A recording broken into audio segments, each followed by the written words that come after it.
જય અવધૂત. કોરોના મહામારી વચ્ચે જ્ઞાન અને ભક્તિની સરવાણીનો નિત્ય આપણને લાભો મળી રહ્યો છે. પૂજ્યશ્રીની દિવ્ય વિચાર ગંગાનો લાભ ટેકનોલોજીના માધ્યમે શક્ય બન્યો છે, જેને કારણે આપણી આધ્યાત્મિક યાત્રા નિરંતર ચાલુ જ રહી છે. આજે શ્રદ્ધામય પુરુષાર્થનો નવો અંક આવી ગયો છે, તો પૂજ્યશ્રીને નમ્ર વિનંતી છે તેના દર્શન કરાવે.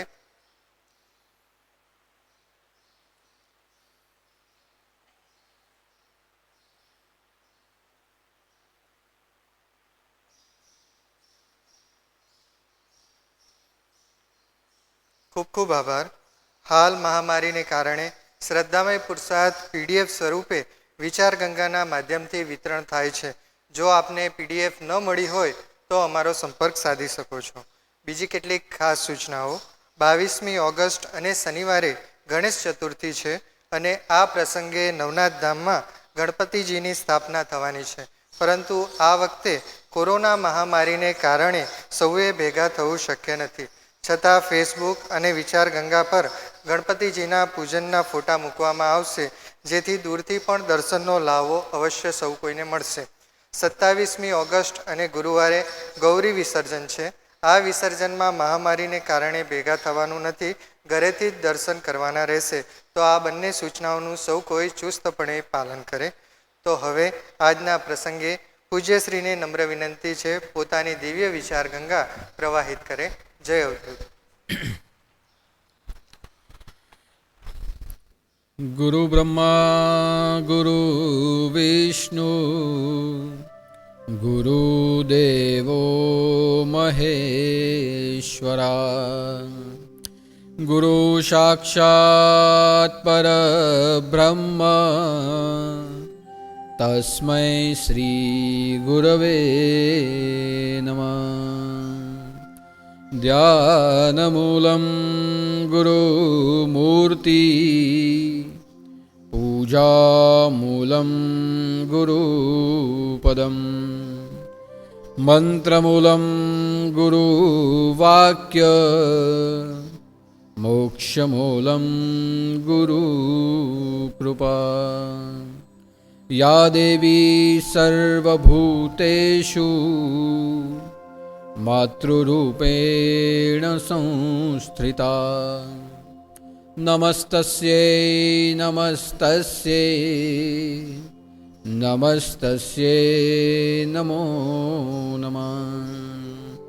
સચ્ચિદાનંદ સદ્ગુરુ શ્રી સાનેનાથ ગુરુ મચ્છેન્દ્રનાથ કી જય.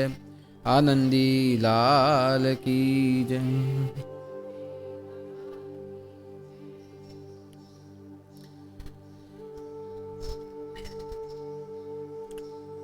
यहीं हम सबके हृदय में नित्य निर्गुण निराकार स्वरूप में, शब्दातीत स्वरूप में, नाद ब्रह्म स्वरूप में ब्रह्ममयी ऐसे सद्गुरु के चरणों में मेरे साष्टांग प्रणाम. एवं जो भी नाद भक्त फेसबुक के माध्यम से, व्हाट्सएप के माध्यम से हर गुरुवार की विचार गंगा का श्रवण कर रहे हैं,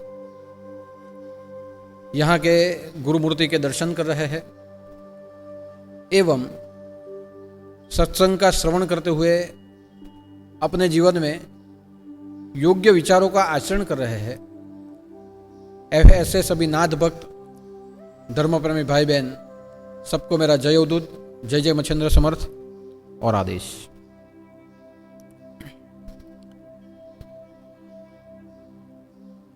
परमात्मा का नाम मंगलमय है. परमात्मा का नाम जीवन उद्धारक है. परमात्मा का नाम जीवन को तारने वाला है. इसलिए जो भी जीव यह सृष्टि के ऊपर मनुष्य जन्म लेके जन्म लेता है, उसे दिन प्रतिदिन, प्रत्येक क्षण, प्रतिपड़ और प्रति विपड़ परम कृपालु परमात्मा के नाम का जपन करना चाहिए। क्योंकि अगर हम परमात्मा के नाम का जपन नहीं करेंगे, परमात्मा के स्वरूप का हम तपन भी नहीं करेंगे, तब तक हमारे जीवन में आने वाली आदि व्याधि और उपाधि हमारे जीवन को दुख देती रहेगी, हमारे जीवन को पीड़ा देती रहेगी, हमारे मन को उद्वेग का सामना करना पड़ेगा। इसलिए यह जगत में अगर कोई ऐसा औषध है कि जो हमारे जीवन को दुख से मुक्त कर सके, हमारे जीवन को शांति युक्त कर सके, तो ऐसा कोई औषध वो प्रभु नाम का स्मरण, प्रभु मंत्र का जपन ही है। अभी हम यहां सोचेंगे कि क्यों हमें यहां दुख सहन करना पड़ेगा, क्यों हमें यहां मनुष्य जन्म लेने के बाद भी कष्ट सहन करना पड़ेगा, क्यों हमें बारंबार यातनाएं भुगतनी पड़ेगी। तो उसका एक ही कारण है कि भले ही इस जगत को स्थूल रूप से सृष्टि माना गया है, भले ही यह शरीर को स्थूल रूप से मनुष्य देह माना गया है, लेकिन यह सृष्टि के ऊपर मनुष्य देह लेके आने के बाद हम हमारे पूर्व जन्म के जो भी कोई कर्म है, जो भी कोई संचित है, या पाप और पुण्य को परिस्थिति के रूप में जब हम भोगते हैं, तो यह जगत, यह शरीर हमारे कर्मों के भोगने का स्थान बन जाता है। और जहां कर्मों के भोगने का स्थान यह शरीर बने, तो यह स्थान को, यह जीवन को अध्यात्म की परिभाषा में भूपुषत्व कहा जाता है। कि भूपुषत्व का अर्थ है पूर्व जन्म में किए गए कर्मों को भुगतने का स्थान, वह है यह शरीर, वह है यह जगत। इसलिए यह भूपुषत्व के ऊपर आने के बाद, यह स्थान में प्रवेश करने के बाद हमें हमारे जीवन के सुख दुख भुगतने पड़ते हैं। कोई व्यक्ति ऐसा नहीं है जो सामने से दुख ढूंढने के लिए जाए, और कोई भी व्यक्ति ऐसा नहीं है जिसे बैठे बैठे सुख प्राप्त हो जाए। यानी सुख और दुख, ये जो हमारे मन को अनुभव होते हैं, यह हमारे पूर्व के कर्म, पिछले जन्मों के संचित कर्मों के कारण होते हैं। और इसलिए यह भूपुषत्व के ऊपर आने के बाद अगर दुखों से मुक्त होना है और सुखों को शांतिपूर्ण अनुभव करना है, तो उसके लिए एक ही उपाय है, एक ही औषध है, और वह औषध है प्रभु नाम का जपन, प्रभु नाम का तपन। जप और तप करने से हमारी कई पीड़ाएं जो पूर्व जन्म से चली आई है, उससे हम मुक्त हो जाते हैं। और इसलिए कई शास्त्रों में, कई पुराणों में, कई मंत्रों में आपने देखा होगा कि वहां निर्देश दिया जाता है कि इतने लाख जप करने के बाद आपके जितने भी संचित कर्म है वो नष्ट होंगे। इतना पारायण करने के बाद, इतने अध्याय का अध्ययन करने के बाद आपके जीवन में सुख और समृद्धि निवास करेंगे। बार बार जप करने के बाद, बार बार ग्रंथों का अध्ययन करने के बाद जो भी ग्रह दोष है वो शांत हो जाएंगे। ऐसा क्यों कहा जाता है, ऐसा क्यों लिखा जाता है? ऐसी फलश्रुति हमें प्रत्येक ग्रंथों में मिलती है। तो उसका एक ही कारण है कि पूर्व जन्म के जो भी संचित कर्म है वो प्रभु नाम के जपन से, प्रभु नाम के तपन से, उनके अध्यायों के पठन से हमारा मन यह सभी व्याधियों से शांत हो जाता है। इसलिए मेरा कहने का तात्पर्य है कि दुख आएंगे, व्याधियां आएंगी, संकट आएंगे, लेकिन हमारे मन की स्थिति कुछ ऐसी हो जाएगी कि जो आ रहा है, जो हो रहा है, जो हमारे ऊपर बीत रहा है, उसका अनुभव हमारे मन को नहीं होगा। हमारे मन को अगर अनुभव होगा तो आदि व्याधि और उपाधि में भी सुख का अनुभव होगा। प्रत्येक परिस्थिति में भी हमारे जीवन को आनंद का अनुभव होगा। और जब सुख और आनंद का अनुभव शांतिपूर्ण हो जाता है तब ऐसे आए हुए दुख कब आके कब चले गए उसका पता हमारे मन को नहीं चलता। और इसलिए कहा गया है कि यह भूपुषत्व के ऊपर आने के बाद अगर कोई उपाय आपके पास है तो प्रभु नाम का जपन और प्रभु नाम का तपन। अब देखिए कि परमात्मा ने हमें ये इंद्रियां दी है,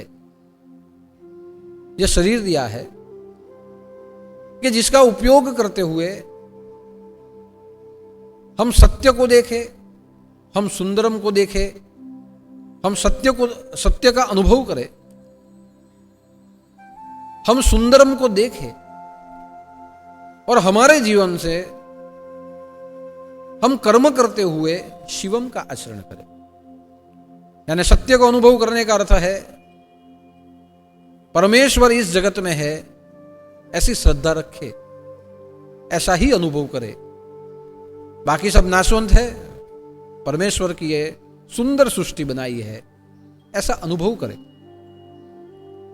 अपनी नजरों से सुंदरता ही देखे, अपनी नजरों से सौंदर्य का अनुभव करे।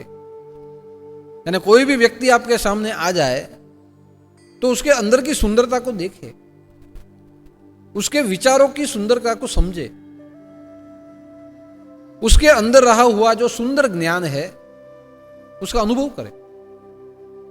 ये स्थूल जगत हो या सूक्ष्म जगत हो, परमात्मा ने जो कुछ भी बनाया है वो सुंदर से भी सुंदर है। यह सौंदर्य को देखते हुए उसका स्वीकार करें कि क्या ऐसा हम बना सकते हैं? हम कभी नहीं बना सकते। क्या हम वृक्ष बना सकते हैं? क्या हम पहाड़ बना सकते हैं? क्या हम नदी को बहा सकते हैं? क्या हम मनुष्य बना सकते हैं? अब यहां हम सोचेंगे, क्या हम वृक्ष उगा सकते हैं? हाँ, हम सिर्फ वृक्ष के बीज को धरती के अंदर बो सकते हैं। उसे जो वस्तु चाहिए उसका आहार उसे हम दे सकते हैं, लेकिन यह वृक्ष उगेगा ही उगेगा, उसके पत्ते हरे होंगे ही होंगे, उसमें फल मधुर आएंगे ही आएंगे। यह हम कभी निश्चित नहीं कर सकते। हम कितना भी बोले, अगर धरती से उसे सत्व मिलेगा, प्रकृति उसे स्वीकारेगी तो ही वृक्ष उगेगा। हम ये सोच लेते हैं कि हम मनुष्य बना सकते हैं, लेकिन सोचिए, हम मनुष्य नहीं बना सकते, हम मनुष्य पैदा कर सकते हैं। हम मानव पैदा करते हैं, हम ये शरीर को पैदा करते हैं, लेकिन हम मनुष्य नहीं बना सकते, हम मानव नहीं बना सकते। अगर मानव बना सकते तो हमारे खानदान में हमारी औलाद जितनी भी है, जिसको हमने जन्म दिया है, हमारी संतति जो भी है, वो क्या कभी खराब पैदा होती? इस जगत में भ्रष्टाचारी पैदा होते? इस जगत में दुराचारी पैदा होते?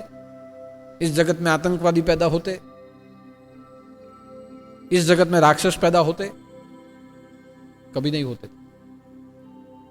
हम मानव देह के पुतले को जन्म दे सकते हैं, मनुष्य बना नहीं सकते। हम बीज बो सकते हैं, समृद्ध वृक्ष हम उगा नहीं सकते। हम नदी के पानी को अपने खेत और खलिहान तक हम मोड़ सकते हैं। हम नदी के पानी का संचय करते हुए बहुत बड़ी जलराशि लोगों को दे सकते हैं, चेक डैम बना के, डैम बना के। लेकिन जो बहती हुई नदी है, उसको निरंतर बहती रखने के लिए हमारे पास कौन सा यंत्र है जिससे हम उसे बहती रखें?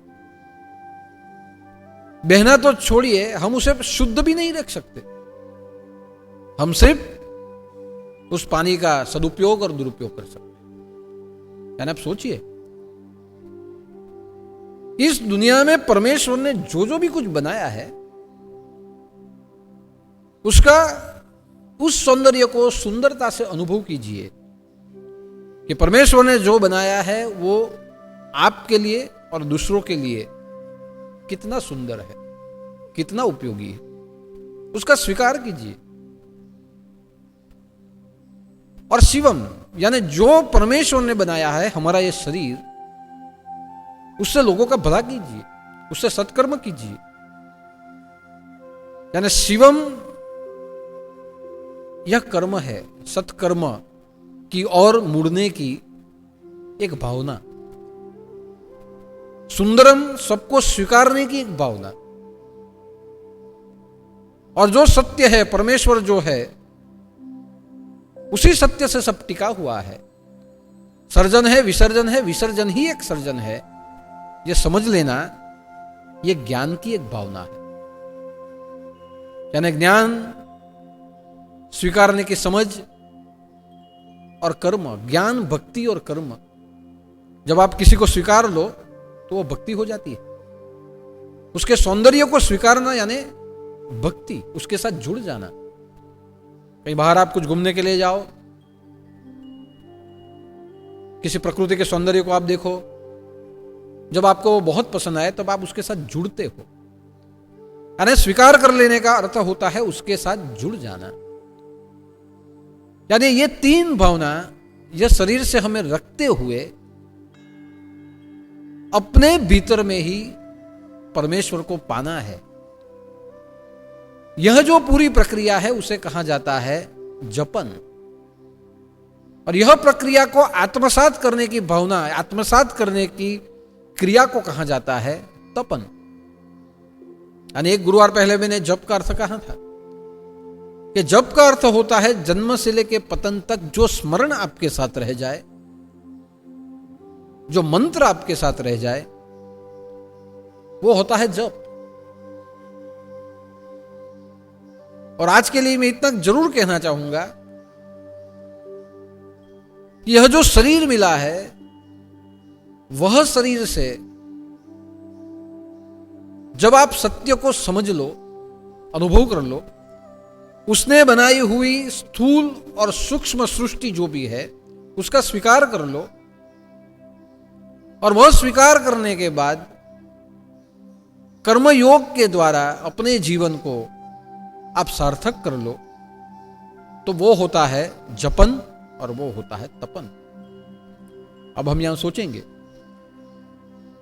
कि सत्य को स्वीकार लिया, ज्ञान हो गया कि जो शाश्वत है वो परमात्मा है, सर्जन करने वाला परमात्मा है, विसर्जन ही एक सर्जन का एक नया रूप होता है, या करने वाली शक्ति या सत्ता या सामर्थ्य वो परमात्मा है, यह ज्ञान हमें हो गया। इसलिए हमने आत्मा को समझ लिया, पंचमहाभूत तत्वों को समझ लिया, प्रकृति को परमेश्वर हमने मान लिया, ये पूरी प्रकृति को हमने ये भी समझ लिया कि सौंदर्य को हमने स्वीकार लिया, किसी के अंदर के ज्ञान को स्वीकारा, किसी के अंदर की बुद्धि को स्वीकारा, ये जड़ सौंदर्य को हमने स्वीकारा, हम उसके साथ जुड़ गए, हमने भक्ति भी कर ली।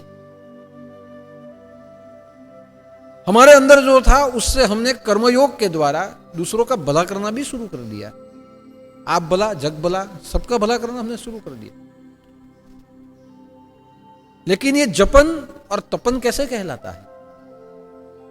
तो ध्यान रखिए, मैंने पहले ही कहा था कि जपन का अर्थ होता है शब्द।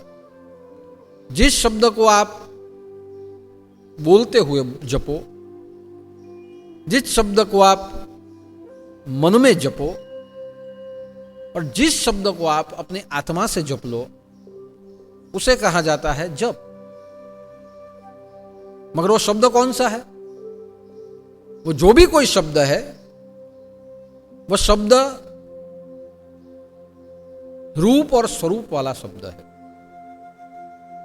जो हम शब्द बोलते हैं उसे रूप है, उस शब्द को स्वरूप है। वो जो भी कोई शब्द है, वो शब्द परमात्मा को जोड़ने वाली एक कड़ी है।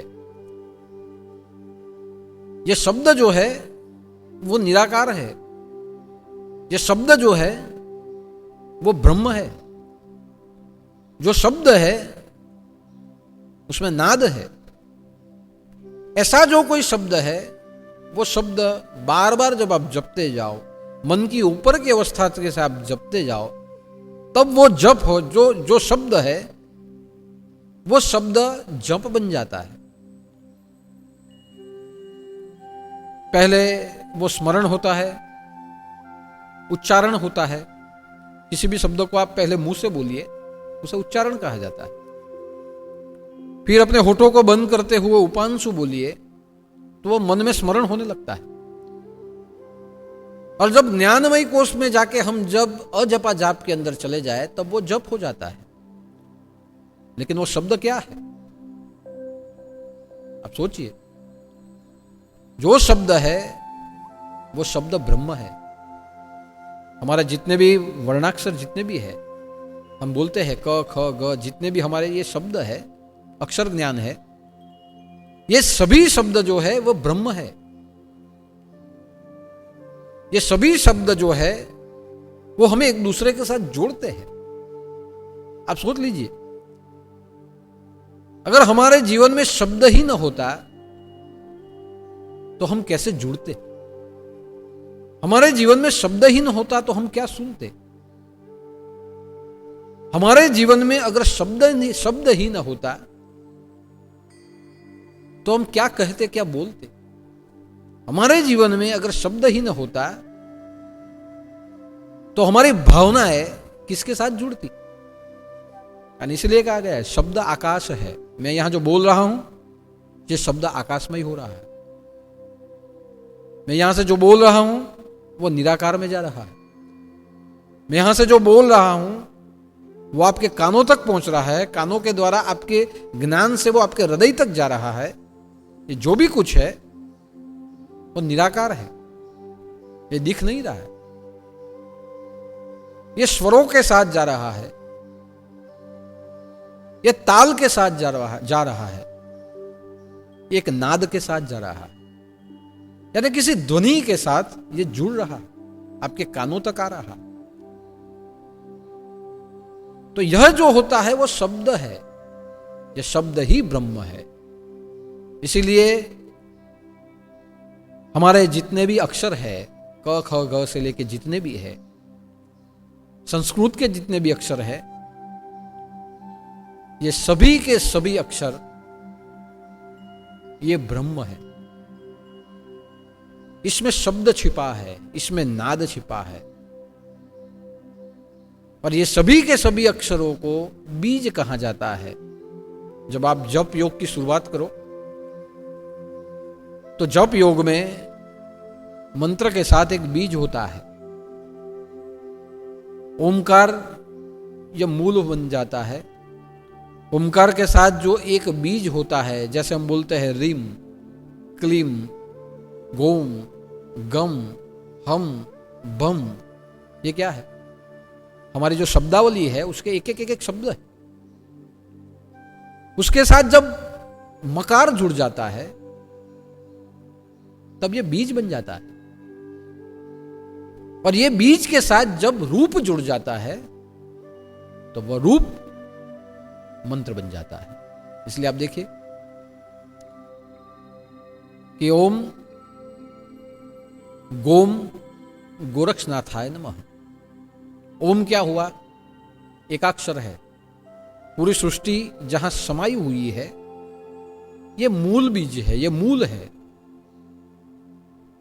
पूरी सृष्टि का मूल ओमकार मूलम, ये ओम है जिसमें सब समाया हुआ है। सर्जन, जीवन, विसर्जन, शक्ति, प्रलय, वृद्धि, ये सब उसमें समाया हुआ है। उसके साथ जो गोम जुड़ा है, ये जो गोम है वो गोरक्ष का मूल बीज है। ये मूल बीज एक सिर्फ अक्षर है, उसमें मकार जुड़ जाता है तब वो बीज बन जाता है। यानी भूमि में आपको डालो तो बीज डालना पड़ता है। उसे जब पानी दिया जाए, उसे जब खाद दी जाए, उसे प्रकाश दिया जाए, तब वही बीज में से धीरे धीरे वृक्ष पौधा बनता है। उसके बाद उसके पान आते हैं, फूल आते हैं, फल आते हैं, वो बड़ा वृक्ष बन जाता है। यानी ओमकार जो है वो मूल है। हमारी शब्दावली के जो प्रत्येक अक्षर है वो बीज है। यानी गोरख शब्द गो से शुरू होता है, तो उसके साथ जब मकार जुड़ जाए तो मकार बीज बन जाता है। और वह बीज के साथ ओम गोम गोरक्षनाथाय नमः, ये गोरक्षनाथ जहां शब्द जुड़ जाता है वहां उसमें रूप जुड़ जाता है। गोम से हमें पता नहीं चलेगा, गोरक्ष से हमें पता चलेगा कि गोरखनाथ कौन थे, गोरक्षनाथ कैसी विभूति थे, उनके जीवन कार्य क्या थे, उनका रूप कैसा था, उनका स्वरूप कैसा था, उनका सामर्थ्य कैसा था। यानी जब रूप जुड़ता है, तब जब रूप जुड़ जाता है तब हमारा मन उसके साथ भावों, अपने भावों से जुड़ता है। एक मूर्ति वहां खड़ी हो जाती है, और वह मूर्ति जहां खड़ी हो जाती है वहां उस मूर्ति को समझने के लिए हमें एक आसानी हो जाती है। इसलिए कहा जाता है कि कृष्ण क्रोम बीज, वो कृष्ण का है। तो ओम क्रोम कृष्णाय नमः जब आप बोले, ओम राम रामाय नमः, ओम रम रामाय नमः, पीछे राम जुड़ जाए, पीछे कृष्ण जुड़ जाए, ओम नमः शिवाय उसमें शिव जुड़ जाए, तो जहां जहां ये शब्द जुड़ते हैं उसके पीछे एक कथा होती है, उसके पीछे जीवन होता है, उसके पीछे उसके जीवन का महिमा होता है, उसके पीछे उसके साथ उसके लक्षण होते हैं। यानी ये सब हम जब बोले, शिव का नाम ले, कृष्ण का नाम ले, राम का ओम हम हनुमंते नमः, जब हम बोले पता नहीं चलता वो बीज है, लेकिन जब हनुमंत बोले तब हनुमंत के पूरे चरित्र का हमें श्रवण हो जाता है, हनुमंत के पूरे सामर्थ्य का हमें अनुभव हो जाता है। हनुमान कौन है वो सहज रूप से हमारा मन समझ पाता है। यानी बीज के साथ रूप जुड़ जाए तब एक मूर्ति हमारे सामने खड़ी हो जाती है, और वो मूर्ति को स्मरते हुए जब हम बीच से मंत्र बोलते जाए, उसको नमन करते जाए, नमः नमः नमः करते जाए, तब वो मनोमय मंत्र की ओर चला जाता है। इसलिए आज के मैसेज में मैंने लिखा है कि प्रभु नाम के प्रत्येक अक्षर ये देव रूप है, देव स्वरूप है। और वही देव स्वरूप को जब आप मनोमय उच्चारण करते रहो तब वो देव स्वरूप मंत्र रूप बन जाता है। और देव स्वरूप जब मंत्र रूप बन जाए तभी हमारे जीवन में दुख कटते हैं, सुख आते हैं, अशांति भागती है और शांति उसके पीछे दौड़ती हुई आती है। इसलिए जो जपन है ये देव का अक्षर का देव अक्षर का एक शब्द है। जितने भी अक्षर उसमें है वो ब्रह्म है। और जब सभी अक्षर एक दूसरे के साथ जुड़ जाए तो जो जुड़ता है वो मंत्र बनता है। यानी मंत्र कभी भी एकाक्षर, एक ओमकार एकाक्षर है। ओम के साथ बीज जोड़ दो तो मंत्र होता है क्योंकि उसमें जुड़ा हुआ है। लेकिन जब एक अक्षर है ओमकार, ओमकार के अलावा जितने भी अक्षर है वो मंत्र नहीं, वो अक्षर ब्रह्म है। लेकिन जब सब अक्षरों को किसी कारण से जोड़ दिया जाए, किसी भावार्थ से जोड़ दिया जाए, तब जाके वो जुड़े हुए अक्षर जितने भी होते हैं वो जुड़े हुए अक्षरों का एक मंत्र बन जाता है। जो मंत्र महिमा युक्त होता है, जो मंत्र सामर्थ्य युक्त होता है, जो मंत्र ज्ञान युक्त होता है, भक्ति युक्त होता है। यानी अक्षर ब्रह्म का जहां जुड़ना एक माला बन जाती है। आप देखिए फूल एक ही होता है, तब तक वो फूल है, वो पुष्प है। लेकिन एक माला में अनेक प्रकार के अलग अलग पुष्प गूंथ दिए जाए तो पुष्पमाला बन जाती है। और जब वो पुष्पमाला बन जाए तो आप देखिए कि माला कभी अधूरी नहीं होती। माला जो होती है जहां से शुरू हुई वहां के पूरी हो जाती है, यानी एक गोलाकार हो जाती है और वो माला बनती है। और वो माला का उपयोग क्या हम करते हैं? भगवान को चढ़ाने में, भगवान को पहरा देते हैं। तो माला जब बन जाए तो अर्पित हो जाती है। माला कभी अपने लिए नहीं होती। ना कोई कभी हमको पहना दे वो उसका भाव है। लेकिन ज्यादातर जो मालाएं बनती है वो प्रभु के गले में डाली जाती है। ज्यादातर जो माला बनती है जिसे हम प्रेम करते हैं उसके गले में हम डाल देते हैं। जिसके हम होना चाहे उसके गले में हम डालते हैं, या जिसके हम हो चुके हैं उसी को वो दे देते हैं, उसी को पहना देते हैं। इसलिए आप देखिए कि पति और पत्नी जब शादी करते हैं तब अलग है, लेकिन जब जुड़ते हैं तब एक दूसरे को माला पहनाते हैं। यानी माला यानी एक दूसरे के साथ हो जाते हैं, एक दूसरे के हो जाते हैं। तो मेरा कहने का तात्पर्य है कि जब तक एक अक्षर होता है, यह अक्षर उसके साथ दूसरा अक्षर जुड़ जाए, उसके साथ तीसरा अक्षर जुड़ जाए, ये अक्षर जहां जुड़ते जाए और अक्षर जुड़ते जुड़ते एक भावार्थ बन जाए। ओम हम हनुमंते नमः के राम भक्त हनुमान, मैं आपके चरणों में नमन करता हूं। ऐसा एक भावार्थ बन जाए कि हे शिव स्वरूपी गोरख, मैं तुम्हें नमन करता हूं। ओम नमः शिवाय। कि हे पूर्ण स्वरूपी शिव, ये सृष्टि के कर्ता हरता धरता ऐसी परम शक्ति, हे शिव, मैं तुम्हें शरणागत हो जाता हूं। ओम क्रोम कृष्णाय नमः, ओम कम कृष्णाय नमः। ये जब हो जाए तो हे कृष्ण, हे प्रेम पूर्ण पुरुषोत्तम कृष्ण, मैं तुम्हें नमन करता हूं, मैं तुम्हारे चरणों में समर्पण करता हूं। हे मर्यादा पुरुषोत्तर राम, मैं आपके चरणों में शरणागति स्वीकारता हूं। ये भावार्थ बन जाते हैं। यानी एक एक एक एक अक्षर जब जुड़ते जाए तो वो अक्षर एक माला बन जाती है, जिसे कहते हैं जप माला। और वो माला जब बनती है, जहां से शुरू हुई थी वहां ही आके पूरी होती है। नमः यानी शरणागति स्वीकार लेना। नमः यानी मौन हो जाना। जिसके सामने आप झुक जाओ उसके सामने बोलने के लिए कुछ रहता नहीं है। जिसके सामने आप झुक जाओ उसके सामने मांगने के लिए कुछ रहता नहीं है। जिसके सामने आप अपना समर्पण कर डालो, उसके बाद आप खुद कुछ नहीं रहते। और इसीलिए तो गुरु के चरणों में झुक जाते हैं। और जब गुरु के चरणों में आ जाए, अपना सिर आप झुका ले, तब बोलना नहीं है, तब सिर्फ सुनना और सुनना होता है। बोलना तब होता है जब तक आप झुके नहीं, जब तक आपके बीच में एक डिस्टेंस है।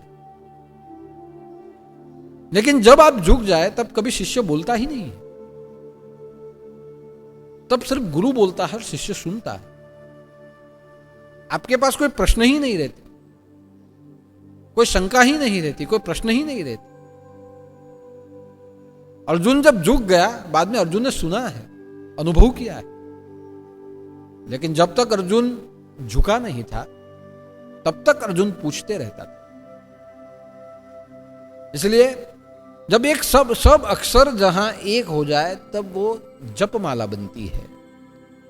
और वह जपमाला जहां से शुरू होती है, वहां ही पूरी होती है। एक जपमाला होती है, और वह जपमाला सांसों से, अजपय जाप से, अंदर आती हुई बाहर जाती हुई सांसों से हम जपे। और वह जपमाला जपते जपते प्रतिक्षण उनको अर्पण करते रहे, तब समझिए कि आप जपन और तपन, जपना माला बनाना यानी जपना, और जप के छोड़ देना, गिनना नहीं, उसे छोड़ देना, वो होता है तपन। तप एक त्याग होता है, तप एक बलिदान होता है। जप एक साधना होती है। जप आप साधते हो, आप इकट्ठा करते हो, आप संग्रहित करते हो, उसे कहा जाता है जप। जपते जाओ, जपते जाओ, जपते जाओ, आपके बैलेंस में डालते जाओ। जैसे हम बैंक में बैलेंस डालते हैं रुपयों का, वैसे बैलेंस डालते जाओ, ये जप। इसलिए बोलते ना, जितने अक्षर होते हैं उतने करोड़ जाप होने चाहिए। 5 अक्षर होते हैं, एक अक्षर का 1 करोड़, 5 करोड़ जप होने चाहिए। 5 करोड़ जप का दशांश भाग 5 लाख, तो दशांश भाग का हवन होना चाहिए। और दशांश भाग का 10% आप कर डालो, जो 5,000 50,000 जो भी होता है, उसके हिसाब से एक गौदान का भाग, एक गरीबों के लिए कुछ भाग, एक धर्म के लिए कुछ भाग, उसमें से अलग अलग भाग बन जाते हैं। वो धन से देना होता है, ये हवन से देना होता है। जपना है वो जप से करना होता है। यानी जप का अर्थ होता है, जपन का अर्थ होता है आप जमा करो, जो भी है उसे संग्रह करो। इसलिए कहा जाता है इतने करोड़ मैंने जाप कर लिए। अब देखिए, अभी तो जप जपने के लिए एक मशीन आया है, वो उंगलियों में डाल के लोग दबाते रहते हैं, और दबाने के बाद देखते हैं हाँ इतने लाख मेरे जप हो गए। देखिए इसका अर्थ क्या हुआ? काउंट करना, गिनना, जमा कर लेना। मैंने इतना जमा किया, मैंने इतना जमा किया। यानी जपन का अर्थ होता है जमा करना, और तपन का अर्थ होता है त्याग कर देना। अंदर आती हुई सांस जमा करे, और बाहर जाती हुई सांस उसको छोड़ दे प्रभु के चरणों में, उसका त्याग करे। आप जब अंदर सांस लीजिए तो अब ओमकार का श्वास लीजिए, ओम, तो अब अंदर आता है, और बाहर जब सांस छूट जाती है तो उसके चरणों में वो अर्पित हो जाता है। वैसे जप का अर्थ होता है जमा कर लेना, जमा करते जाना। लेकिन जमा किया हुआ है उसका त्याग भी जरूरी है। मनुष्य की वृत्ति संग्रह वृत्ति है, मनुष्य की वृत्ति कभी त्याग रही नहीं। इसलिए आप देखिए कि कई योगियों ने, कई तपस्वियों ने तपश्चर्या करते हुए काफी सिद्धियां प्राप्त कर ली, बहुत सिद्धियां प्राप्त कर ली, लेकिन वह सिद्धि का सदुपयोग वो दूसरों के लिए नहीं कर पाए, वो अपने लिए ही करते रहे। और जहां वो उनकी सिद्धियों का उपयोग अपने लिए करते रहे, वहां जाके उनका जीवन भ्रष्ट हो गया, योग भ्रष्ट हो गया। ऐसे जो होते हैं वो ब्रह्म राक्षस हो जाते हैं। यानी आप ब्रह्म तक पहुंचे लेकिन किसी और को नहीं पहुंचाया, तो उसी कल्पना में आप ब्रह्म राक्षस हो जाते हो। यानी ब्रह्म राक्षस की भी एक कोटि है। जैसे पिशाचों की कोटि है, वैसे ब्रह्म राक्षस की भी कोटि है। आपने गुरु महिमा पढ़ा होगा, गुरु महिमा में आएगा किसी ब्रह्म राक्षस की मुक्ति श्रीपाद वल्लभ स्वामी ने की। लोग उसे भूत समझते थे, किसी जगह गए उसमें कोई भूत रहता था तो सोचने लगे कि इसमें कोई भूत है, कोई भूत है, कोई भूत है, कोई जाता नहीं था। स्वामी जी ने कहा कि मैं जाऊंगा, इसी खंड में मैं रुकूंगा, जो भी राक्षस है या जो भी प्रेत है उसे मैं देख लूंगा।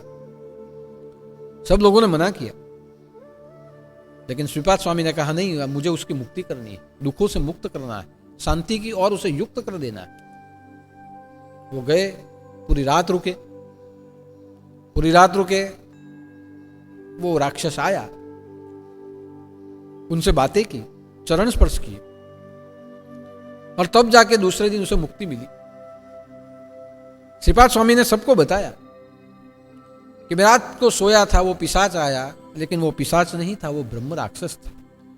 ब्रह्म पद तक पहुंचा था, लेकिन वो पद तक पहुंचने के बाद भी संग्रह करने की, जो तप संग्रह करने की जो वृत्तियां हैं, गई नहीं। अपना तप दूसरों के लिए त्याग किया नहीं। तो मैं ब्रह्म हूं, वही मानसिकता में वो रह गया। दूसरों को ब्रह्म बनाना है। एक दिया जले तो दूसरे हजार जला दे। वो आप एक ब्रह्म अनुभव कर ले तो दूसरों को उसके पीछे ले जाओ, उसका अनुभव कराओ। आपके पास 10 रोटी हो, 2 रोटी आपके लिए है, बाकी की 8 रोटी है, वो दूसरों को बांट दो। ये त्याग होता है। तो उसने सब जमा किया, लेकिन कल्पनाओं में वो भ्रम रह गया। और उसने आके मेरे पैर छुए और मैंने कहा, जाओ आज से मैं तुम्हारी मुक्ति करता हूं, तुम्हारा प्रायश्चित मैं कर लूं। उसकी मुक्ति की गई। यानी कभी कभी पिशाच भी ब्रह्म राक्षस होता है।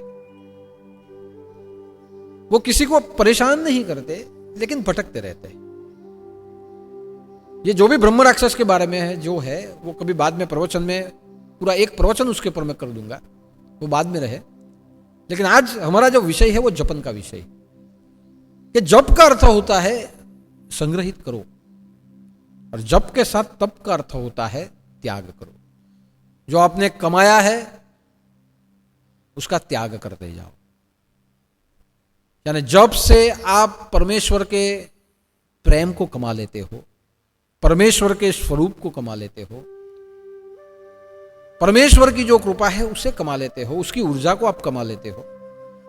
जपन से जो इकट्ठा हो जाए, तपन से यानी तपश्चर्या करते हुए, कर्मयोग करते हुए, उसका सदुपयोग दूसरों के लिए करते जाओ। अभी हम सोचेंगे कि जमा तो कर लिया, खर्चे कैसे? तो देखिए, एक ध्यान रखिए, जब आप नाम स्मरण करने लगोगे, जप योग आपका शुरू होगा, तो जप योग करते करते पहले पहले समय में काफी विचार आएंगे। खराब विचार आएंगे, अच्छे विचार आएंगे, खराब आए, मन भटकते रहेगा। वो चलने दो। ये शुद्धिकरण की एक प्रक्रिया है, मन की शुद्धि की एक प्रक्रिया है। किसी कक्ष में बहुत पुराना सामान पड़ा है, अब वो कक्ष को खाली करना है और नए सामान को दाखिल करना है, तो आप कैसे करेंगे? पुराना सामान रखा है, वहां ही रख देंगे सब? हम क्या करेंगे? जितना पुराना सामान पड़ा है उसे पहले पहले धीरे धीरे एक सामान बाहर निकालेंगे, जगह खाली करेंगे। जैसे जैसे जगह खाली होती गई, रूम साफ होते गया, उसके बाद नए सामान को अंदर हम रखते जाएंगे। ठीक वैसे ही हो रहा है कि जब आप उच्चारण करो, जब आप स्मरण करो, जप की ओर चले जाओ, तब बहुत विचार आते हैं, गलत विचार आते हैं, खराब से खराब विचार आते हैं, हमें विचलित कर दे ऐसे वासनामय विचार आते हैं। उसे निकलने दीजिए, उसे निकलने दीजिए। निकलते जाएंगे, वो निकलते जाएंगे। हाँ, बस उसे निकलने दीजिए। जो विचार जाते हैं उसके पीछे आप मत जाइए, उसे सिर्फ देखिए, साक्षी भाव में उसे देखते रहिए। आप राम राम जपते हो तो राम राम जपते रहो। बहुत विचार आएंगे, जिसमें वासना ज्यादा होगी उसमें वासना वो उबल के बाहर आएगी, जिसमें क्रोध होगा वो क्रोध उखड़ के बाहर आएगा, जो व्यक्ति मोहासक्त होगा उसे मोह पैदा करे ऐसी वस्तु उसके सामने आए। जिसमें लोभ होगा उसे लोभ पैदा करे ऐसे संजोग उसके सामने आ जाए। जिसमें ईर्ष्या होगी, जिसके प्रति शत्रुभाव होगा, ऐसे शत्रुओं के विचार उसके सामने आए। आने दीजिए। आपका जो अगर ढंग से जप चालू है, चलने दीजिए। विचार आने दीजिए। एक एक एक एक एक, एक विचार आते रहेंगे, गलत गलत विचार बाहर निकलते जाएंगे। नाम जप के द्वारा जो ऊर्जा है वो आपके अंदर जाती रहेगी। प्रभु में स्मरण जुड़ता रहेगा। जितनी बार नाम बोलोगे उतनी बार वो आपको दिखेगा। जितना बार कृष्ण बोलोगे उतनी बार कृष्ण दिखेगा। जब जब कृष्ण दिखेगा तो उसके साथ साथ उसकी लीलाओं का स्मरण अपने आप होते रहेगा कि वो ऐसा है, ऐसा दिखता है, ऐसा। वो जैसे जैसे ये सब अंदर जाएगा, मन शुद्ध हो जाएगा। जैसे मन शुद्ध हो जाएगा वैसे ही मन स्थिर हो जाएगा। जैसे मन स्थिर हो जाएगा वैसे ही मन के साथ, मन के आवरणों के साथ जो आत्मस्वरूप छिपा है वो आत्मस्वरूप दिखेगा। जैसे पानी में मोजे हो तो पानी के नीचे की परत नहीं दिखती, लेकिन पानी के मोजे सब शांत हो जाए, पानी स्थिर हो जाए तो नीचे जो भी परत है वो दिखती है। वैसे मन जैसे ठहर गया, मन स्थिर हो जाएगा, वैसे उसके मन के आवरणों के साथ जो आत्मा है वो आत्मदर्शन होगा, कुछ प्रकाश का दर्शन होगा। और वो जो आत्मदर्शन होगा वो क्या होगा? वो जो आत्मदर्शन होगा जिसको आपने स्मरा है, उसी का अनुभव, उसी का स्वरूप आपके साथ आपको दिखेगा। उसी के स्वरूप में आप आपको देखेंगे और आपको पता चलेगा कि मैं जिसको स्मरता था वो तो मेरे अंदर ही था। वो प्रतिबिंब जो है वही आपको आपके आत्मा के भीतर प्रकाश के रूप में दिखेगा। और जब वही आपको आपके अंदर दिखे तब आपको आपसे, आपके आत्मा से प्रेम होगा। और जब आपको आपके आत्मा से जब प्रेम हो जाएगा तब आपके जीवन में बहुत कुछ घटेगा। किसी के लिए कर्म करने की इच्छा होगी, किसी को मदद करने की इच्छा होगी, तब दूसरों के लिए हम कुछ करें ऐसी भावनाएं अपने आप जगेगी। और तब यह भावना जगे तब आपसे परमार्थ चालू हो जाएगा। यानी परमार्थ ऐसे ही नहीं घटता है। हमारे गुरुदेव ने परमार्थ किया, ये ऐसे ही नहीं घटा। जो व्यक्ति अपने जीवन में परमार्थ जिसके जीवन में घटता है, उसके जीवन में उसके पास कुछ नहीं होता। न उसके पास गाड़ी होता है, न बंगला होता है, कुछ नहीं। उसे जो आता है वो बहुजन हिताय के लिए वो चला जाता है। बुद्ध के पास जो आता था वो तो महाराजा था, राजकुमार था। उसने सब छोड़ के आत्म जागृति कर ली। लेकिन बुद्ध के पास जो भी कुछ आता था, उसके मार्ग में जो आता था उसे देते थे। अंगुलीमाल आया तो अंगुलीमाल को वैराग दे दिया। अंगुलीमाल जिसके जीवन को बदल दिया। जो जो बुद्ध के साथ में रास्ते में जो आते गए, बुद्ध उसे देते गए। गोरखनाथ के रास्ते में जो जो आते गए, गोरख उसे देते गए। वैसे ही गुरु के रास्ते में जो जो आता है, गुरु उसे देते जाता है। अपनी सिद्धियां, अपने मंत्र, अपने अनुभव, अपना ज्ञान उसे देते जाता है। उसे जो जो मिले वो उसे वो देते देते देते जाता है। और वो देना होता है त्याग। स्वामी रामकृष्ण परमहंस थे। स्वामी रामकृष्ण परमहंस बहुत ऊंचाई के ऊपर रहते थे। उनका जो घर था, ऐसे कहा जाता है कि बहुत ऊंचाई पर, किसी पहाड़ के पास ऊंचाई पे उनका घर था। कई कई लोग उनके पास आके ज्ञान लेते थे। कईयों के उन्होंने दुख दूर किए। स्वामी विवेकानंद, नरेंद्र से विवेकानंद जी ने बना दिया। वो रामकृष्ण परमहंस, कई लोगों के उन्होंने उद्धार किया। स्वयं मां काली उनके पास आके बैठती थी, बोलती थी, बात करती थी। वो आ कहे तो आ जाती थी, वो जा कहे वो चली जाती थी। आप देखिए कितना जप घटा होगा, कितना तपन हुआगा, कितना जपन होगा कि मां को बुलाए और मां आ जाए, चली जा कहे तो चली जाए। वो स्वामी रामकृष्ण परमहंस अपने जीवन में अंत समय में उन्हें अल्सर हुआ, उनके पेट में अल्सर हुआ था। तब कई लोगों ने उन्हें कहा कि महाराज आप जाइए, आप दवा करवा लीजिए। तो स्वामी ने कहा नहीं, मैं नहीं जाऊंगा। आप उतने दूर तक नहीं जा पाए तो हम आपको लेके चलते हैं। नहीं, मैं नहीं जाऊंगा। हम आपके शिष्य हैं, हम समृद्ध हैं, गाड़ी घोड़े में लेके जाएंगे, जो खर्चा हम कर लेंगे, आप चलिए, आपका इलाज हम करवा देते हैं। मैं नहीं जाऊंगा। बहुत बार उन्हें कहा गया। तब स्वामी रामकृष्ण परमहंस ने कहा कि तुम्हें क्या लगता है, आप जैसे लोग सब मेरे पास आके अपने दुख भूल जाते हैं, आपकी पीड़ाएं दूर हो जाती है, तो क्या मैं मेरी पीड़ा ठीक नहीं कर सकता? मैं कर सकता हूं, लेकिन ये जो भी कुछ मेरे प्रारब्ध का जो भी है, मुझे बिना दवा किए मुझे भुगत लेना है। मैं मेरी साधना से उसे ठीक करूंगा, भले मेरे जीवन तक वो रहे, मैं उसे भोगूंगा, लेकिन मेरी सिद्धियों का उपयोग मेरा दर्द ठीक करने के लिए मैं कभी नहीं करूंगा। उन्होंने कभी नहीं किया। वो उतर के नीचे भी नहीं गए, किसी अस्पताल में नहीं गए, जपन करते गए, तपन करते गए। उनके प्रारब्ध को उन्होंने हंसते मुंह स्वीकारा और अंत समय तक उसे स्वीकारते रहे। आप सोचिए कि जिनके साथ महाकाली आए, बैठे, बोले, जा कहे तो चली जाए, उससे वो अपने दुख की मुक्ति नहीं मांग सकते थे? उन्होंने नहीं मांगी। उन्होंने कहा कि मुझे भुगत लेने दो, मेरी सिद्धियों का उपयोग मैं खुद के लिए नहीं करूंगा, मैंने मेरी सिद्धियों को त्याग किया है।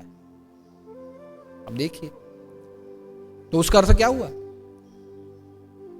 कि जप यानी संग्रह करना और तप यानी दूसरों के लिए उसका उपयोग कर देना, जपन, और उसे कहा जाता है तपन।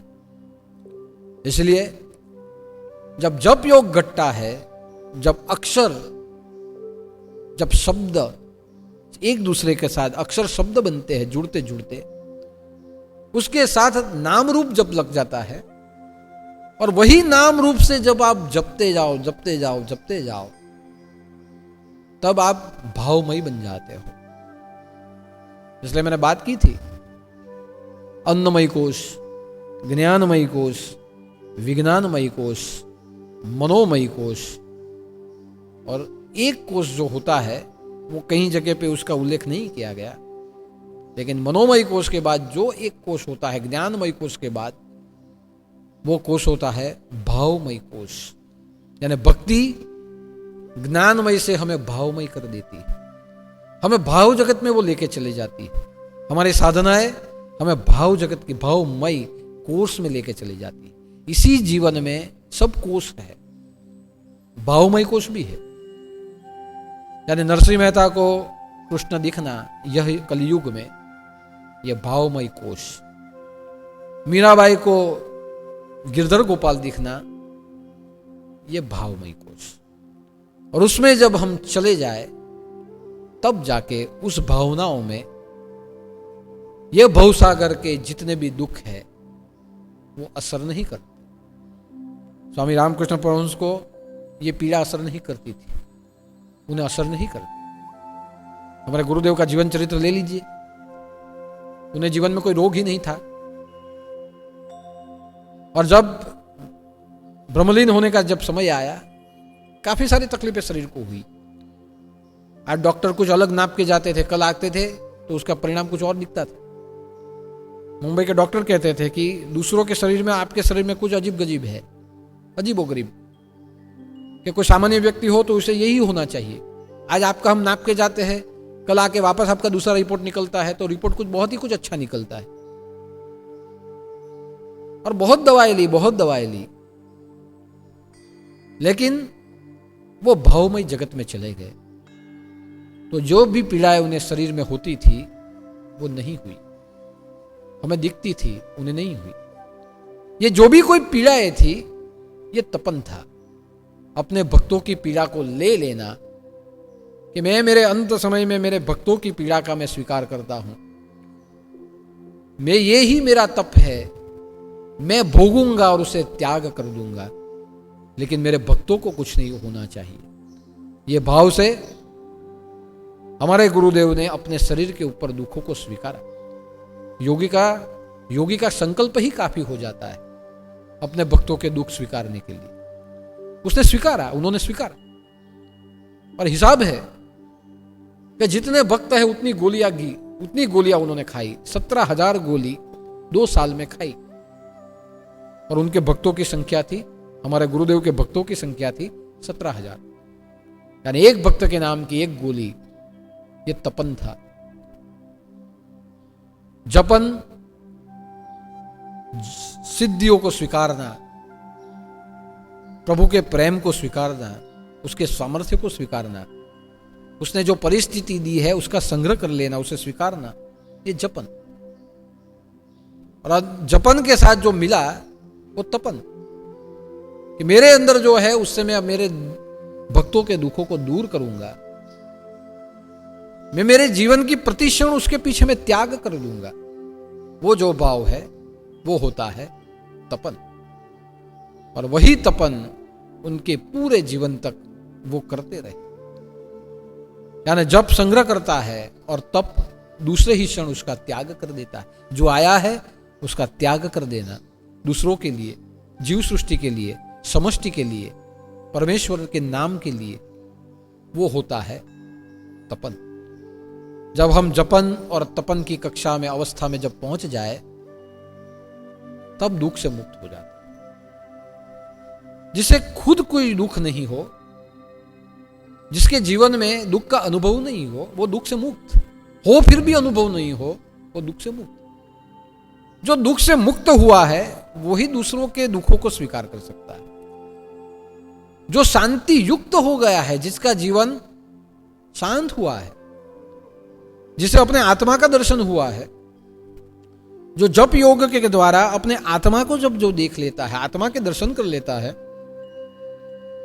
उसका जीवन शांत हो जाता है। यानी जो शांत है वही दूसरों को शांति दे सकता है। कोई घटादार वृक्ष हो, वो छाया दे सके। वट वृक्ष के नीचे चले जाओ, वो छाया देता है। उसके वट के वृक्ष के वो घटादार हो चुका है तो वो छाया देता है। आम के वृक्ष के नीचे चले जाओ तो फल देता है। लेकिन कभी ताड़ के वृक्ष के नीचे जाके आप धूप में खड़े रह गए तो ताड़ न तो फल देता है, न ताड़ आपको धूप देता है, न छांव देता है। ताड़ के पेड़ के नीचे चले जाने के बाद धूप मिलेगी, छांव नहीं मिलेगी, क्योंकि ताड़ के पेड़ के पास छांव नहीं है। ताड़ के पेड़ के पास चले जाने के बाद फल भी नहीं मिलेगा, क्योंकि उसके फल बहुत ऊपर होते हैं। ठीक वैसे ही कि जो दुख मुक्त हुआ है वो आपके दुखों को लेकर आपको सुख दे सकता है। जो शांति युक्त हुआ है वो आपके दुखों को लेके, आपकी अशांतियों को लेके वो आपको शांति दे सकता है। जो फलों से भर चुका है, जिसके पास बहुत सिद्धियां है, देने के लिए बहुत ज्ञान है, बहुत विचार वो आपको दे सकता है। ये विचार एक भी फल है कि गुरु के चरणों में बैठे और एक अच्छा विचार आ जाए, समझो कि उन्होंने आपको फल दिया। आम के पेड़ के नीचे बैठे और आम तोड़ ले, आम ने फल दे दिया। गुरु के चरणों में बैठे हुए एक विचार आपको अच्छा आ जाए, समझो कि गुरु ने आपको विचारों का फल दिया। गुरु के चरणों में बैठे हुए कोई अच्छी स्तुति मंत्र याद आ जाए, कोई भजन बन जाए, तो समझ लो कि गुरु ने आपको भजन का फल दे दिया। आपको कुछ अच्छी कल्पना हो जाए तो समझो कि वो आपको दे दी। जो जो आपको यहां आने के बाद जो स्फुर जाए वो दिया। कई लोग यहां आते हैं, गुरुदेव हमें भंडारा करना है। ये भंडारा आप नहीं करते, यहां आने के बाद आपको स्फुरा है। ये वृक्ष का जो फल है वो मिला, तोड़ लिया फल। आप वृक्ष ने फल दिया। कई बार वृक्षों के फल तोड़ने की जरूरत नहीं पड़ती, अपने आप टूट जाते हो और नीचे गिरते हैं, आपने उठा लिया। तो गुरुदेव हमें भंडारा करना है, तो आप नहीं करते। आपको यहां से एक विचार दिया गया, आपको फल दिया गया, आपने उसको स्वीकारा है। अब ये जपन हुआ, मुझे भंडारा करना है, ये सोच आई, ये जपन स्वीकारा, और आपने कर दिया ये तपन दूसरों के लिए। यहां जो जो सत्कर्म होते हैं हमें उस सत्कर्म में जुड़ना है, धन दे के जुड़ना है, तन के साथ जुड़ना है, ये जपन। और आपने जाके जुड़ के आपने काम कर लिया, ये त्याग हो गया, तपन। तो जो वृक्ष फल देता है, फल होता है, वही फल देता है। इसलिए हमें भी इस जीवन में गुरु से एक अक्षर प्राप्त कर लेना है। गुरु जब हमें एक अक्षर दे दे, एक शब्द दे दे, वो शब्द जब हम जपते जाएंगे तो वो शब्द हमारी जप माला होगी। और उसे जपते जाओ, जपते जाओ, जपते जाओ। ज्ञान जगत से भाव जगत, भावमयी कोश में जब आप उसे जपोगे तो जिसके नाम का जप है उसी के रूप, उसी के स्वरूप, उसी के भाव में आप चले जाओ। और जब हमारा भाव डाइवर्ट हो जाता है तब वहां से किसी भी विकार को आने की एक संभावना नहीं होती। हम उसी में ही हम रचने लगते हैं। और जब हम उसमें रचने लगे, दुख नहीं लगे, आए दुख महसूस नहीं हो। कितनी दौड़ के आप हर गुरुवार को कहां कहां से दौड़ के आप चले आते हो। किसी के पास गाड़ी नहीं होती, किसी के पास कुछ नहीं होता, किसी के पास समय नहीं होता, लेकिन गुरुवार पे जाना है। ये दौड़ते हुए जब आते हो, बीच में कितनी तकलीफ आती है पता चलता है? नहीं, हम आ गए सीधे सीधे। गाड़ी में पंचर हुआ, कुछ पता नहीं चला। पंचर हुआ, गाड़ी में पंचर हुआ, तुरंत सामने कोई आदमी मिल गया, दुकान मिल गई, रिपेयर कर दिया, आ गए, कुछ पता नहीं। यानी मुश्किलें आती है, लेकिन यहां आने के लिए जो आप भावमयी हुए हो, उसमें आई हुई मुश्किलों का एहसास नहीं होता। और आए, और आने के बाद जब आप चले गए और उसके बाद पता चलता, अरे आज तो आने के समय रास्ते में ये घटा था, मैं कैसे आ गया। बस ये आपका पर्चा हो जाता है, ये आपका अनुभव हो जाता है, कैसे था और मैं कैसे गया। लेकिन आते समय आए हुए दुखों का अनुभव ही नहीं होता। तो समझ लीजिए कि आप दुख मुक्त। कोई अच्छी गाड़ी लेके निकले, पंचर पड़ गया, दुख हुआ कि मेरी नई गाड़ी में पंचर पड़ा, गाड़ी होने के बाद भी दुख। लेकिन गुरु दरबार के लिए आने के लिए निकले, मानो कि पंचर हुआ, लेकिन जल्दी पहुंचना है, दर्शन करने हैं, वहां जाना है। उसमें जो भी कुछ पंचर पड़ा, जो भी कुछ हुआ, फटाफट से आपने उसका रास्ता बदला, दूसरा एक पहिया निकाला, दूसरा लगा दिया, उसको रिपेयर किया, आ गए। समझ में नहीं आया, क्यों नहीं आया? हमें जहां जाना है उसके पीछे हमारा मन दौड़ता था, इसलिए बीच में क्या हो गया, आई परेशानी पता नहीं चल। लेकिन जहां मन नहीं है और जहां जब आप चले जाओ तो बीच में कुछ भी होता है वो दुखदाई बन जाता है। कितने खड्डे बीच में आए पता नहीं चला। तो इसे कहते हैं भावमयी। जहां भावमयी बन जाओ, नरसिंह मेहता भावमयी हुए तो उसे संसार के कितने दुख थे। उसे जब भी पूछा, मुझे कुछ पता नहीं। मीराबाई भावमयी हुई, उसे कितनी यातनाएं मिली, मुझे कुछ पता ही नहीं। यानी जिसे पता ही नहीं वो दोष भी किसे डालेगा। उसके कोई भी कर्म पाप कर्म नहीं बनते, वो किसी को दोष डाल ही नहीं सकता। तो जब आप जप करने लगो, जप के साथ आप जप माला हो जाए, पहले उच्चारण, स्मरण, आत्मभाव में जपन, और जप करते करते जब आप भावमयी कोश में जब आप चले जाओ तो भावमयी कोश में जो भी आपके जीवन में घट जाता है वो आपको दुखों से मुक्त कर लेता है। द्रौपदी को दुख तब तक था जब तक उसके चीर खींचे जा रहे थे, वो दूसरों के पास दौड़ रही थी, उसे चीर खींचे जा रहे थे, तब तक दुख। लेकिन उसने अपनी साड़ी पकड़ी थी, अपना पल्लू पकड़ के रखा था, पूरी साड़ियां निकल, अपना पल्लू पकड़े रखा था। जब बाकी कुछ नहीं रहा था, पल्लू पकड़े रखा था कि बस। लेकिन जब उसे पता चल गया कि अब ये भी मेरे हाथ में नहीं है, अपने दोनों हाथ ऊपर कर लिए, और दोनों हाथ ऊपर करने के बाद वो कृष्ण को भजने लगी और घूमने लगी। जैसे जैसे साड़ी घूमती थी वैसे द्रौपदी घूमती थी, कृष्ण को भजते भजते ऊपर की ओर देखने लगी ये भूपुषत्व के ऊपर जो कोई है वो मेरे कर्मों के है, मुझे नहीं बचाएंगे, कर्मों से मिले हैं मुझे। अब मैं ऊपर देखूं, परमात्मा का स्थान ऊपर है, ऊपर देखने लगी और दोनों हाथों को छोड़ दिया। और छोड़ने के बाद जब कृष्ण कृष्ण को भजने लगी, द्रौपदी को पता ही नहीं चला। दुर्योधन खींचता ही गया, दुशासन खींचता ही गया, खींचता ही गया, साड़ी से साड़ी बनती गई। खींचते खींचते जब वो थक गया, अपना भान भूल के वहां ही वो बेशुद्ध हुआ। द्रौपदी घूमती ही रही, सब देखते ही रहे। द्रौपदी घूमती घूमती जब द्रौपदी पड़ी और जब द्रौपदी को स्मरण हुआ, तब द्रौपदी ने देखा कि मेरे चीर भले खींचे थे, लेकिन अंतिम चीर जो था मेरा वही का वही था। मुझे नग्न करने के लिए ले गए थे, मैं नग्न नहीं हुई, भगवान ने मुझे नग्न नहीं होने। अब आप देखिए कि जब ऊपर हाथ करके जब भावमय जगत में जब चली गई, अपमान न मान दुख उस समय तक सब चला है। बाद में द्रौपदी को क्या हुआ, द्रौपदी को ही पता नहीं, लेकिन इतना ही पता है उसे कि मुझे कृष्ण मुझे दिखे थे, कृष्ण की बांसुरी सुनाई देती, कृष्ण मुझे दिखे, वो कृष्णमयी हो गई।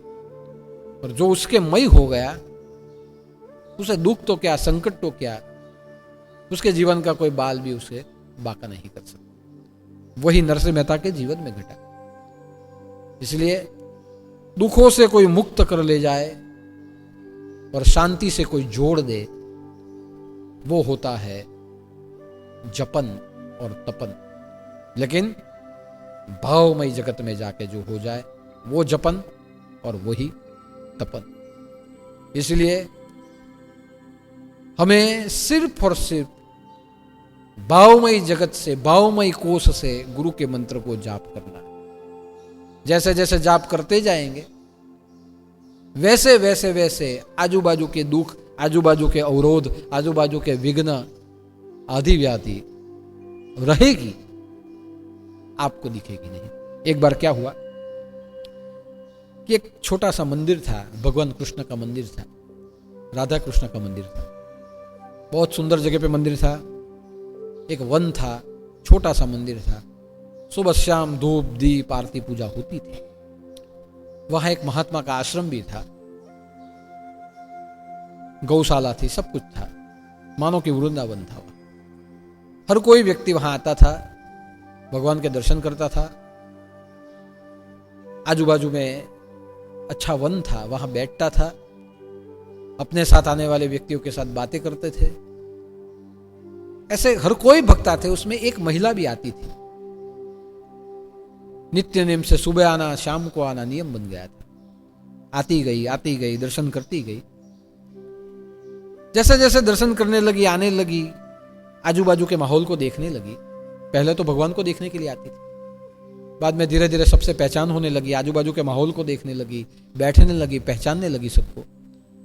धीरे धीरे उसके मन में हुआ कि मैं यहां क्यों आती हूं, यहां आके क्या करना है, यहां आने का फायदा क्या है। क्योंकि मैं कुछ और के लिए आती हूं, लोग कोई कुछ और के लिए आते हैं। उससे अच्छा तो घर में बैठ के भक्ति करो। इसलिए वहां के जो महात्मा थे, उसने वो महात्मा को कहा कि मैं पहले आती थी, मेरा भाव लगता था, अब आती हूं तो मुझे शांति नहीं लगती। महात्मा ने बोला क्या हुआ? कि मैं पहले आती थी, भगवान के दर्शन करके चले जाती थी, अब धीरे धीरे धीरे मैं हर रोज आती हूं तो मैं यहां देखती हूं कि हर कोई आता है सिर्फ दर्शन करने के लिए, सिर्फ दर्शन करने के लिए आता है, बाकी मन से उनको कुछ नहीं है। आते भी है, दर्शन करते हैं, बाहर बैठते हैं, अपने संसार की बातें करते हैं। कोई लोग मिलकर संसार की बातें करते हैं, कोई पॉलिटिक्स की बातें करते हैं, कोई अपने मजाक मस्करी के अंदाज में सब कुछ कोई बातें करते हैं। भगवान जैसा कोई शब्द ही नहीं, आके दर्शन करके सिर्फ टाइम पास के लिए सब हो रहा है। ये सब देख के मुझे बहुत दुख होता है कि मैं यहां क्यों आती हूं, इन लोगों के बीच में मैं क्यों आती हूं। यहां आने से अगर यही होता है तो यहां आने का फायदा क्या है। बहुत अशांति हो गई है मुझे, मैं बहुत दुखी हूं। तो महंत ने, स्वामी जी, गुरु जी ने कहा, ठीक है मत आ, जैसी तेरी भावना, घर पे बैठ, लेकिन आज कल एक दिन के लिए आ और एक बार आके मैं जो कहूं वो कर ले, बाद में तो हमेशा के लिए नहीं आएगी, चलेगी। ठीक है, तो कल मैं अंतिम बार आऊंगी। ठीक है, तो एक काम करना, अगर कल तुझे अंतिम बार ही आना है तो एक काम करना, एक दिया ले आना, भगवान के दर्शन करना, और ये जो घी का दिया है उसे जलाना, अपने हाथों में रखना, और पूरे जो परिसर है वो पूरे परिसर की 3 बार प्रदक्षिणा कर लेना, और प्रदक्षिणा करने के बाद वो दिया रख देना। बस, बाद में तू कभी नहीं आएगी तो चले। उसने मान्य किया, आई, दर्शन किए, दिया लगाया और अपने हाथों में दिया लिया, पूरे परिसर को घूमी, 1 बार 2 बार, दिया हाथ में है, दिया गिर न जाए, पकड़ के वो घूमी, 1 बार 2 बार 3 बार, 1-1.5 घंटा हुआ, आई, दिया रखा, गुरुजी वहीं खड़े थे, दर्शन किए, गुरुजी ने कहा, कर लिए, कर ली, तो आज तो तूने दिया रख दिया, तो अब तो तू नहीं आने वाली, तो मुझे ये बता कि हर रोज तू जो देखती थी, हर रोज तुझे जो परेशानी होती थी, आजू बाजू के कोई क्या करते हैं ये सब होता था, आज तुझे ऐसा कुछ लगा क्या? तो नहीं, आज मुझे कुछ नहीं लगा। क्यों? इसलिए नहीं लगा कि मैंने दर्शन किया, मेरे हाथ में दिया था, मैं दिया लेके घूम रही थी। तो दिया लेके घूम रही थी तो क्या कर रही थी? तो कुछ नहीं, हाथ में दिया था, दिया लगाया था, दिया लेके घूम रही थी, शायद ये दिया गिर न जाए, ये दिया बुझ न जाए। तो जलते हुए दिए को मैं संभालते संभालते संभालते घूम रही थी, तो आजू बाजू पे सब लोग थे, वो मुझे पता नहीं कौन था, क्या था, नहीं पता, मेरा ध्यान वो दिए में था, वो दिया बुझ न जाए, जैसे उठाया था वैसे मैं वापस 3 बार प्रदक्षिणा करके उसे रख लूं, उसमें ही मेरा ध्यान था और मैंने रखा। तो बाजू बाजू में क्या हुआ आज मुझे कुछ पता नहीं। तब गुरुजी ने कहा, मैं यही कहना चाहता हूं कि तेरा ध्यान दिए में था, दिया बुझ न जाए, दिया पड़ न जाए, दिया गिर न जाए, और उस ध्यान में तुझे आजू बाजू के लोग क्या करते थे, क्या कहते थे, क्या बातें होती थी, कोई हंस रहा था, कोई रो रहा था, अगर पता ही नहीं चला, आज भी होता था सब, लेकिन दिए के ध्यान में तुझे अगर पता नहीं चला, तो हर रोज आते समय तेरा ध्यान सिर्फ तू भगवान में रखेगी, तो बाद में मुझे बता, क्या तुझे और कुछ पता चलेगा बाद? तब उसकी बत्ती जली। सही बात है कि आज मैं पूरे ध्यान से, मेरा ध्यान दिए में था, आजू बाजू में तो सब था, लेकिन ध्यान दिए के में होने के कारण मुझे अवरोध का अनुभव नहीं हुआ, मुझे विक्षेप का अनुभव नहीं हुआ। तो मैं क्यों हर रोज आती हूं और इन सबको देखती हूं? अब से मैं यही करूंगी, आऊंगी, दर्शन करूंगी, परमात्मा को ही देखूंगी। तो गुरु ने कहा, हाँ बस यही देखना, जैसे आज तेरा ध्यान दिए में था और आजू बाजू की तकलीफ है, तुम्हें अनुभव नहीं हुआ, लिख के रख, हर रोज ऐसे ही परमात्मा में ध्यान लगा के आएगी और जाएगी, आजू बाजू में कुछ भी हो जाए तेरे मन को विक्षेप नहीं करेगा, तेरे मन को असर नहीं करेगा, तुझे विचलित नहीं करेगा। तो यही से हमें सीखना है कि हमारे मन का जपन ऐसा हो जाए, हम ऐसे भाव में चले जाए, हमारा मन ऐसा स्थिर हो जाए कि जो आत्मदर्शन हमें यहां आके हो रहा है, वही आत्मदर्शन को हमें अपने मन में रखना है। हाँ, लेकिन यहां आप आएंगे और आने के बाद 10 जगह पे नजर मारेंगे तो परमात्मा ने जो भी परमात्मा ने खूबी बनाई है उसमें खामियां ही नजर आएगी। भगवान की मूर्ति में खूबी देखो, अगर भगवान की मूर्ति में खामियां नजर आई तो आपको सब उसमें नजर आएगा, सब नजर आएगा कि आंखें बराबर नहीं, भगवान के कपड़े बराबर नहीं है, भगवान की मुरली बराबर नहीं रखी है, सब नजर आएगा। तो जैसे एक जगह पे ध्यान केंद्रित होने से, भावमय हो जाने से हर रोज के वातावरण का अनुभव नहीं हुआ, विक्षेप का अनुभव नहीं हुआ, वैसे हमारा मन जब जपन से स्थिर हो जाए, तपन से हम उसमें अनुभव कर ले, तब दुख आएंगे, कोई रोक नहीं पाएगा। दुख आएंगे, दुख का अनुभव नहीं होगा। अशांति आएगी, लेकिन अशांति का अनुभव नहीं होगा।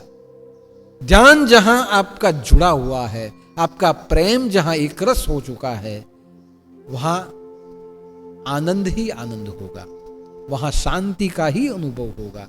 यानी आएगा जरूर, लेकिन आप दुख से मुक्त और शांति युक्त आप हो जाएंगे। और यही होता है जीवन में जप योग का महत्व। तो आज के दिन मैंने जप योग का आपको अलग महत्व समझाया है। वो गुरुवार को मेरी व्याख्या कुछ जुदी थी, अलग थी। यह गुरुवार को आज मेरी व्याख्या कुछ अलग है। और इसीलिए कबीर जी ने कहा, वही मैं कहना चाहूंगा कि आदि नाम पारस है, मन मैला लोह। आदि नाम पारस है, मन मैला लोह। परसत ते कांचन बया, छूटे जग के मोह। कि जो नाम है, जो मंत्र है, जो शब्द है, जो अक्षर है, वो पारस है। जो गुरु ने दे दिया, गुरु लोहा नहीं देता, गुरु ने जो दे दिया वो पारस है। आदि नाम पारस है, मन मैला लोह। कि लोहा तो अपना मन है, उसके ऊपर काट लग जाता है, लोहे को इफेक्ट हो जाता है। लोहा जड़ है, उसे मोड़ने के लिए उसे ठोकना पड़ता है, उसे जला के ठोकना पड़ता है। अरे मेरा मन जो है वो लोहा है। गुरु नाम तो पारस, आदि नाम पारस। लेकिन वो पारस से जब लोहे का संपर्क हो गया, गुरु के चरणों में आने के बाद मंत्र का, नाम का, शब्द का, अक्षर का संपर्क हो गया, मैं जुड़ गया उस नाम से, तब मेरा मन कांचन हो गया। मैं सोना बन चुका हूं, मैं कांचन बन चुका हूं।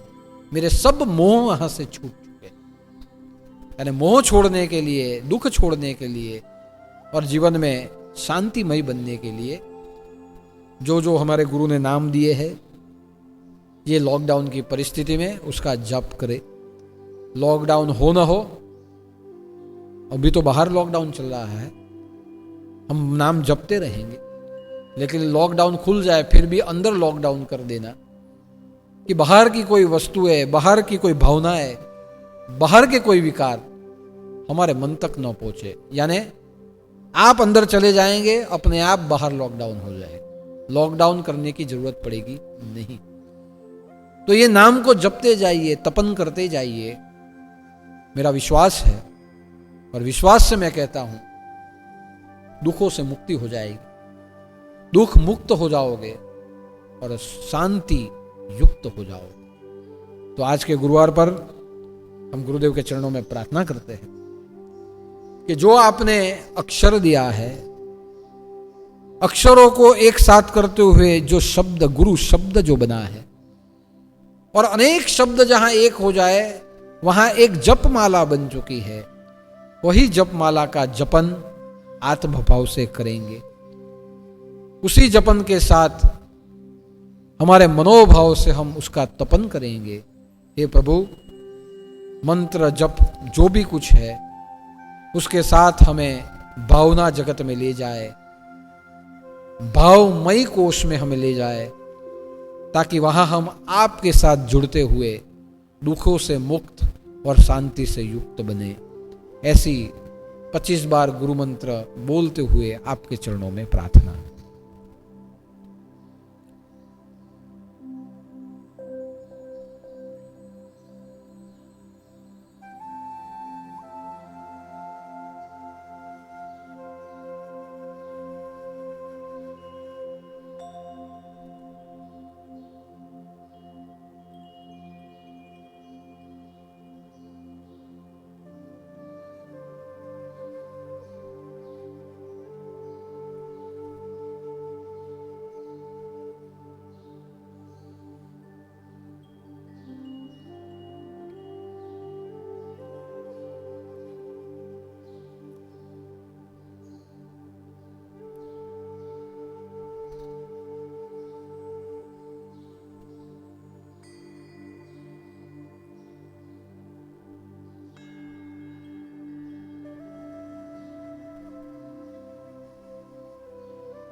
गोरक्ष जालंधर चर्पटाश्च खड्बंग कानीफ मच्छेंदराज चौरंगी रेवाणक भर्तुहरिसज्ञा भूम्यांब भुवर्ण नवनाथ सिद्ध। जय जय मच्छेंद्र समर्थ, जय जय मच्छेंद्र समर्थ, जय जय मच्छेंद्र समर्थ। साननाथ महाराज की।